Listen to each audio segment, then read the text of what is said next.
Hello everyone, it's Joe from OnePageZen.com, and in this tutorial I'm going to show you how to manage your WordPress files on your Google Cloud Platform installation. So the first thing we're going to do is we're going to install Google Cloud SDK, and you can do that at cloud.google.com/SDK. And here I'm going to click Install for Windows,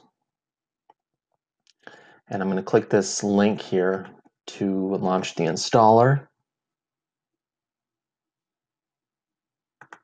All right, I'm going to click that.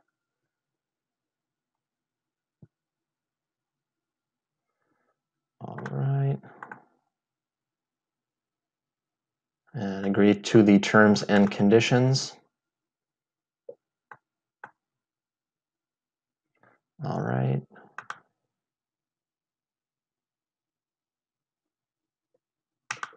And click Install.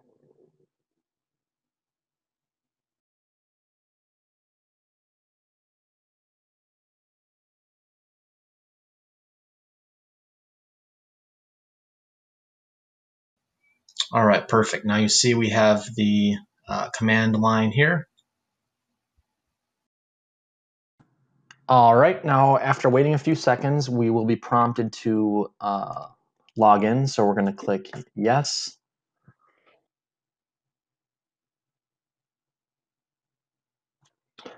All right, now this is going to open up a link to our Google account or Google Cloud Platform account.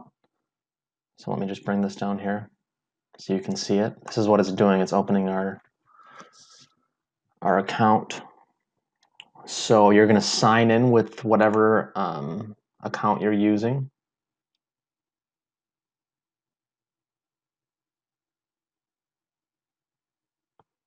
And then you have to grant permissions. So I'm going to click Allow.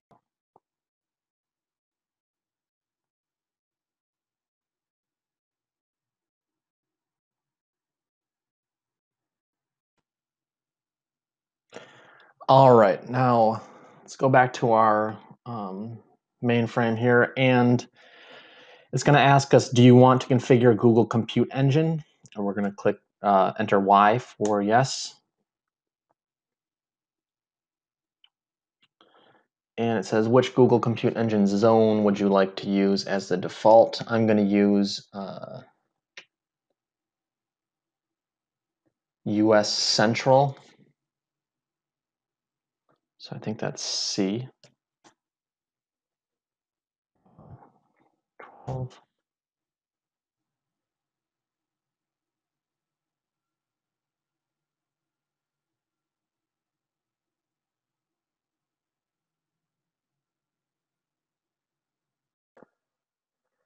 All right, so now that I am authenticated, I'm going to go back to Google Cloud Platform here, and I'm going to go under the SSH column, and I'm going to go to View gcloud command, and I'm going to copy this. I'm going to go back to my terminal here, and I'm going to paste that and click enter. All right, now it's working. This sometimes takes a couple of minutes. Okay, so that was successful, and you can tell it's successful because you get this PuTTY security alert, which says the server's host key is not cached in the registry, yada, yada, yada. So let's just click yes to that. And I don't know what this is, PuTTY fatal error.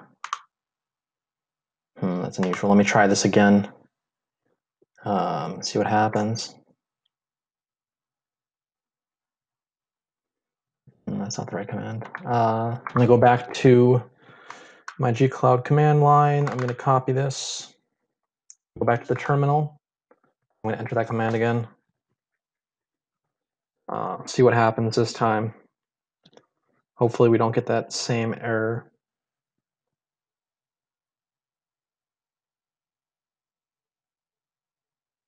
Okay, well, I don't know what the error was about last time, but it appears to have worked. So our next step, you're going to go to In your VM instances, under the connect column, go to view gcloud command. You're going to copy all of that. And you're going to paste that into the PuTTY terminal, which is what we've been working in here. Okay, and after you do that, the terminal is going to ask you about generating a SSH key. So I entered the command, and it says, warning, the public SSH key file for gcloud does not exist. And it says enter passphrase. So I'm not going to enter a passphrase. You can always enter one if you want to for security reasons. Anyways, I'm just going to click enter. I'm going to click enter again. And now it's updating the metadata, and this sometimes takes just a couple of minutes. All right, so now that that's all finished, you can see it said updating project SSH metadata. That's all finished. And then it says permanently added this to the list of known hosts. So perfect, that's all done. And you're going, okay, now what do I do? So we're going to go to our files in our computer. All right, so I'm going to go to my File Explorer. And I'm going to go to Windows C. So let me just show you here. And then under Users, I have Landscape. And then here in this folder called SSH is where the keys were generated. So you can see here now you have three separate SSH keys to choose from. So what we're going to do is we're going to go into FileZilla. We're going to go to the Edit tab here, and we're going to go to Settings. And we're going to go to SFTP. And we're going to go to Add Key File. And we're going to add the PuTTY file, which shows a little icon of a, looks like a computer with a hat on it. We're going to add that file. Okay, click Open. Okay, now that that's added, perfect. We're going to click OK. All right, we're good to go on that. The next step, we're going to go back to our Google Cloud Platform. We're going to go to our VM instances. We're going to click on our instance. And we're going to click on the Edit tab here. Okay, let's scroll down a little bit. And we're going to go to where it says you have one SSH key. We're going to go Show and Edit. All right, perfect. We're going to go to our File Explorer and see this Microsoft Publisher document, this third one. We're going to open that. I'm going to go to Edit with Notepad. All right, perfect. And here is our key. I'm going to copy that. And I'm going to paste it. And now notice these last figures here, what says laptop, identification stuff.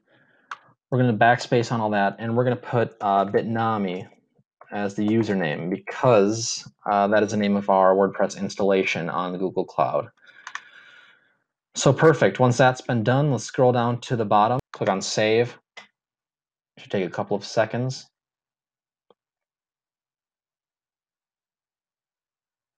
All right, looks like that's saved just fine. So we're going to go up a little bit, and you see here where it says external IP. We're going to copy our IP address. And we're going to go back to FileZilla. We're going to type sftp // and we're going to paste our IP address. And for the username, we are going to enter Bitnami. We're going to leave password, and I think we can leave port blank. I'm not sure. We'll try it. And click Quick Connect. What did I do wrong here?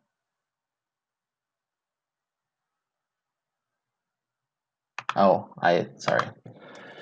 SFTP. All right. So I'll try that again. Click connect and see what happens. Hopefully this works. Yeah, it worked just fine. Look at that. So here you go. You have all your website files under Bitnami here. Go to htdocs. And go to apps if I want to access my WordPress files. So you'll look at here under apps. There's WordPress. This will be really useful for you if you say you're editing the like your functions.php file in your WordPress website, and something goes wrong with the code, and you need to be able to access your website from the back end. This is how you would do it, and this is why it's so important to use an FTP client like this. Yeah, and just play around with this a little bit, and you'll be able to access all your WordPress files in here. Anyways, yeah, if you want more information or have any questions about how this works, if you have questions about accessing more of your files, whatever it may be, make sure to leave a comment in the comment section below. And make sure to subscribe to this video as well. I'm going to be posting a lot of neat Google Cloud tutorials in the next few weeks. So yeah, thanks a lot for watching. And remember, if you have any questions, feel free to comment in the boxes below. All right, take care.